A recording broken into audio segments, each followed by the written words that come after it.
When I corrected a mistake in a meeting, my boss slapped the table and said, "Wow, look at little Miss Perfect over here, acting like she's our savior."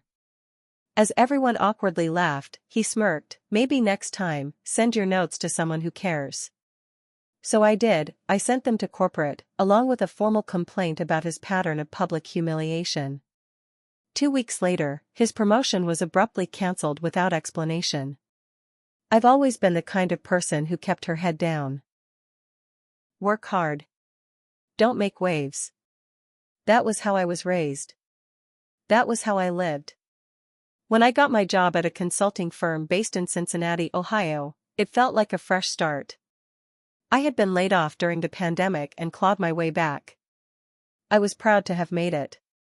I didn't expect sunshine and rainbows, but I thought if I did my work well enough, I'd be respected. I didn't count on Darren. Darren was my boss. He was in his mid-40s, one of those guys who thought he was funnier and smarter than he actually was.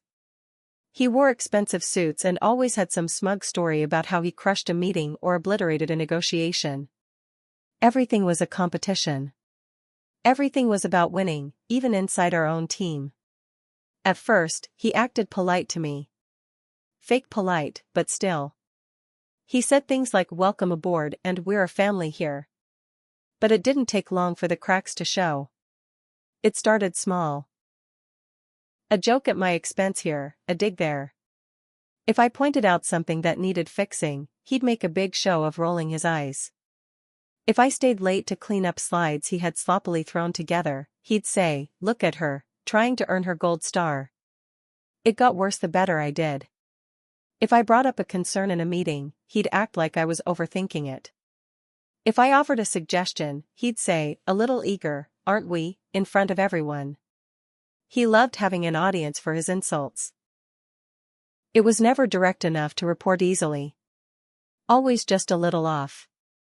Always something he could later say was just teasing. But it wore me down. It wore everyone down. Nobody spoke up for each other in those meetings. We all saw what happened if you did. Darren would zero in like a shark smelling blood. If you crossed him even slightly, you became his next punching bag. The breaking point came on a Tuesday. It was a project update meeting. The kind that usually dragged for hours because Darren liked to hear himself talk.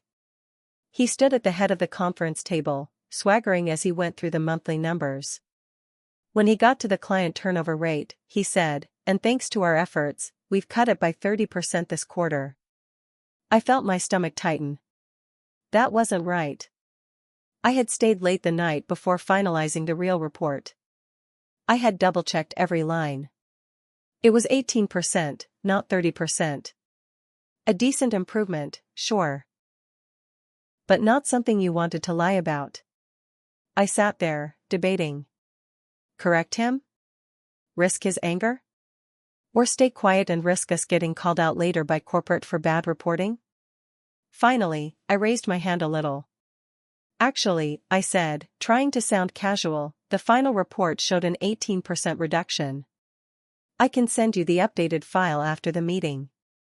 I wasn't rude. I wasn't dramatic.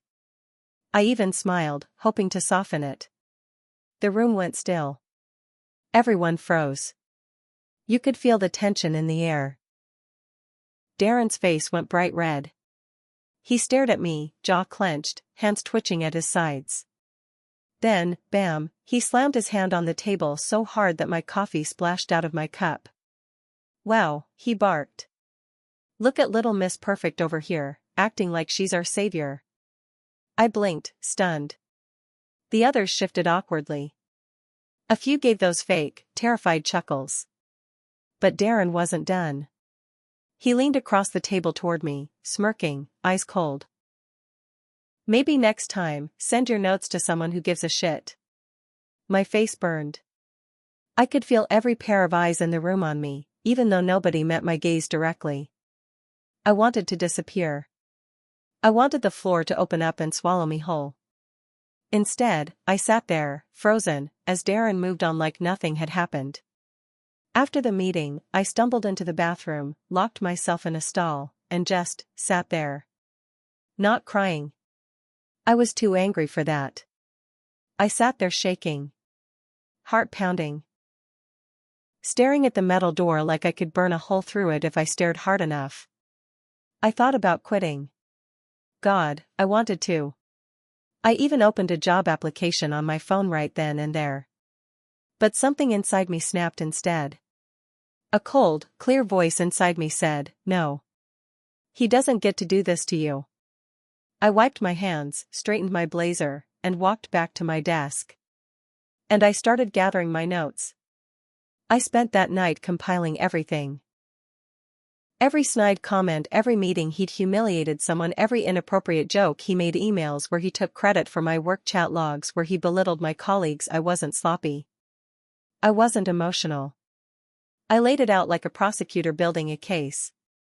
And when it was ready, I didn't send it to HR. I didn't trust HR to do anything but sweep it under the rug. I sent it straight to corporate compliance. Their whole job was to investigate things like hostile work environments, retaliation, and ethics violations. I didn't hide behind an anonymous complaint either. I put my name on it. I attached my work history, my stats, my performance reviews, all excellent, all clean. Let them come for me if they wanted. I had nothing to hide. If Darren wanted my notes sent to someone who gives a shit, he was about to find out just how much they cared. 2 weeks passed. At first, nothing happened. Then Darren stopped strutting into meetings like he owned the place. He looked tense. Distracted. He kept pulling his phone out to check emails, muttering under his breath. And then, one morning, he was called into a special meeting with the regional director and a corporate HR rep. The meeting lasted all day. By the time he came out, his face was pale. He looked like he hadn't slept in days. Word spread fast. Darren's promotion, the one he had been bragging about endlessly, was gone. Abruptly cancelled. No explanation given. The energy in the office changed overnight. He wasn't fired right away. I guess they needed time to cover themselves legally. But he was stripped of all his high-profile projects. His name disappeared from future leadership planning. He barely spoke at meetings after that. He wouldn't even look at me. About a month later, he packed up his office into cardboard boxes and walked out without saying goodbye to anyone. I watched him go from my desk, sipping my coffee. After Darren left, things weren't as simple as I thought they would be. At first, it was almost like a party atmosphere at work. People started smiling more. Meetings ran smoother. It felt like the air had cleared. I thought maybe, finally, I could focus on doing my job without walking on eggshells. But it didn't last. 3 weeks after Darren disappeared, corporate sent in a new interim manager, Shelley. She was cold, efficient, and made it very clear she wasn't there to make friends. In her first meeting with the team, she said, "I know some of you are used to a more relaxed environment. That stops now. We are here to perform. Period." The way she said relaxed made it sound like she was blaming us for Darren's behavior. The vibe changed fast. Shelley started holding these surprise performance check-ins, grilling people about their workloads. She picked apart reports for tiny mistakes. She demanded impossible deadlines with no warning. And somehow, I found myself at the top of her list. The first time she called me into her office, she didn't even look up from her laptop. "You've made waves around here," she said flatly. "Good or bad, that kind of attention isn't always smart." I kept my face blank. "I just want to do my job." She finally looked at me then. Her expression was sharp, calculating. "We'll see," she said. From then on, it felt like I was being watched. Every email I sent got flagged for review. Every project I led was questioned, even when it was flawless. Once, during a department presentation, Shelley interrupted me mid-sentence to correct a date I had already corrected 2 slides earlier. She made me stand there, in front of everyone, while she scrolled back and forth through the deck like a teacher catching a bad student. It was humiliating. And it wasn't just me. Anyone who had been close to me started getting heat too. People stopped talking to me at lunch. Some stopped replying to my emails at all. The message was clear: I had a target on my back. At first, I thought maybe corporate didn't know what Shelley was doing. Maybe they thought she was just being tough. But then I heard something that made my blood run cold. One of the older admins, a woman named Rhonda, pulled me aside one day. "Look, Han," she said in a low voice, checking over her shoulder. "You didn't hear this from me. But they didn't just cancel Darren's promotion. They found a pattern: hostile environment, harassment, retaliation, the whole thing. You think they were gonna let that get out?" I frowned. "What do you mean?" "I mean," she whispered, "they're covering their asses. They don't want you, or anyone else, to have a lawsuit on their hands. Shelley's job isn't to manage the department. It's to manage you. To push you out quietly." That night, I couldn't sleep. I lay awake thinking about everything. About how hard I had worked. About how they had protected him for years. About how, even after I stood up for myself the right way, the professional way, they were trying to punish me for it. I realized then, I was in a different kind of fight now. It wasn't about Darren anymore. It was about a system that hated people who spoke up. A system that would rather erase the whistleblower than fix the problem. And if they wanted a fight, they were going to get one. After that night, I stopped pretending things would get better on their own. I knew I had two choices: roll over and quit like they wanted. Fight smarter. I chose the second. I started documenting everything. Every nitpicky email from Shelley. Every time she called me out for something she didn't call anyone else out for. Every meeting where she forgot to invite me but later blamed me for missing it. Every project where she moved the goalposts after I met her demands. I kept it clean. Professional. No emotional language. Just facts, dates, times, witnesses. I bought a small notebook and kept it in my purse. I wrote things down the minute they happened, even if it was just a weird comment or an odd look. Meanwhile, I went back and reread the corporate handbook. Especially the parts about retaliation, hostile work environments, and adverse employment actions. I started building a second case. One bigger than Darren. One that pointed straight at the company itself. The next major twist came during a quarterly review meeting. Shelley called me in and told me, in that same deadpan voice, that my performance had slipped. She said she had concerns about my attitude and professionalism. She slid a performance improvement plan, PIP, across the table at me. For those who don't know, a PIP is usually the first formal step before they fire you. And try to make it look justified. The plan was laughable. It listed issues that were completely made up: poor communication, even though I had perfect email trails. Missed deadlines, 0 missed deadlines. Lack of teamwork, after Shelley herself isolated me. It was obvious what they were doing. They were building a paper trail to get rid of me. I didn't argue. I didn't cry. I smiled. "Thanks for this," I said calmly, sliding the papers into my folder. "I'll review it carefully." Shelley's mouth twitched, like she was disappointed I hadn't exploded.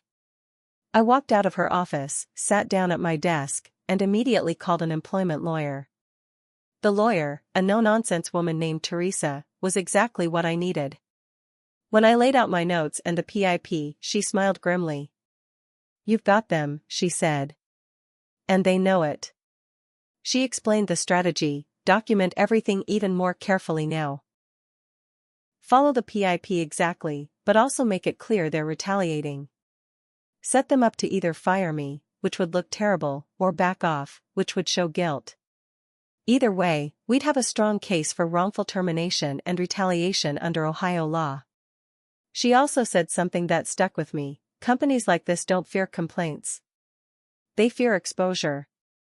So I followed the plan. I hit every PIP target perfectly.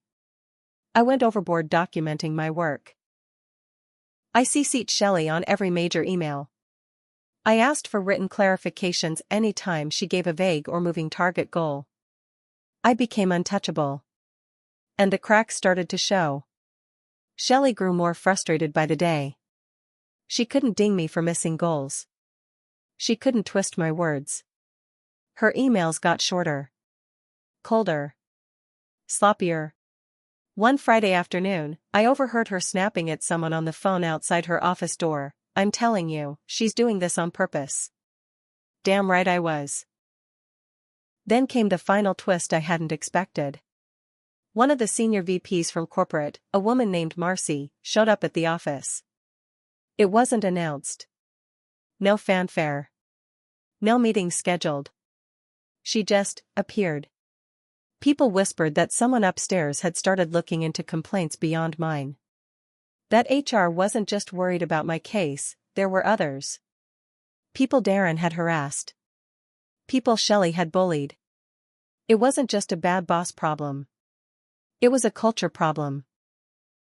And the company was finally realizing how deep it went. Marcy asked to meet with me privately. I was nervous, but my lawyer had coached me for this. When we sat down in a small conference room, Marcy didn't beat around the bush. "I've reviewed your complaint," she said. "Along with some others." She paused, looking me dead in the eye. "You should know, you've done everything right." Marcy leaned back in her chair. "You should know, you've done everything right," she said again.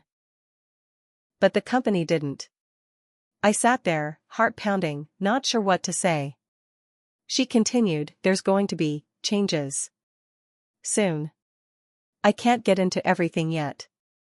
But I want you to know, you will not be retaliated against further. And if you feel uncomfortable staying here, we're prepared to offer a settlement." A settlement. Money. Quiet money. They were trying to clean up the mess without letting it go public. Teresa, my lawyer, had warned me this might happen. She told me companies prefer to pay and move on instead of risking a lawsuit dragging their name through the mud. I told Marcy I would think about it. And I did. Long and hard. For 2 days I sat at home, pacing. Staring at the walls. Wondering if I wanted to stay and keep fighting. Wondering if I even wanted to be part of that company anymore, after everything. In the end, the answer was clear. I didn't want to stay in a place that only valued me because they were scared of me. I wanted out. But on my terms. We negotiated hard. Teresa pushed back on their first offer, $10,000 and a forced NDA. Nope. We pushed for more, full severance, 6 months of salary. A signed letter of recommendation. No non-disclosure agreements preventing me from talking about my experience, if I chose to. It took 2 weeks of back and forth, but they caved. In the end, they paid me nearly a year's worth of wages when you counted and used vacation and bonuses. I didn't have to sign anything that muzzled me about what had happened. And Shelley? The day after I signed my settlement agreement, word got around that she was no longer with the company. Fired. Quietly. No going away party. No email announcement. Just gone. I heard later that corporate had uncovered multiple complaints against her. Some much worse than mine. She thought she could come in and clean house by pushing out the problem employees. Instead, she buried herself. As for Darren? I found out from a mutual friend that he never did land another big job in consulting. People talk in this business. When a promotion gets pulled at the last second and you leave without a job lined up, questions get asked. Even without public details, reputations die fast. Last I heard, he was working as a freelance consultant, a fancy way of saying he was unemployed and doing odd projects off LinkedIn. He had built his career on treating people like trash. In the end, it caught up with him. And me? I used the settlement money to take a break, the first real break I'd had in years. I traveled. Spent time with my family. Let my body and mind heal from years of stress. Eventually, I found a new job. Smaller company. Better leadership. More human. I still have scars from what happened. I'm not the same naive person who thought hard work alone would protect me. But I'm smarter now. Stronger. And when people tell me you can't fight back or you'll never win against people like that, I smile. Because I know better. Sometimes the quiet ones hit the hardest. And sometimes the real revenge is not just surviving, it's thriving.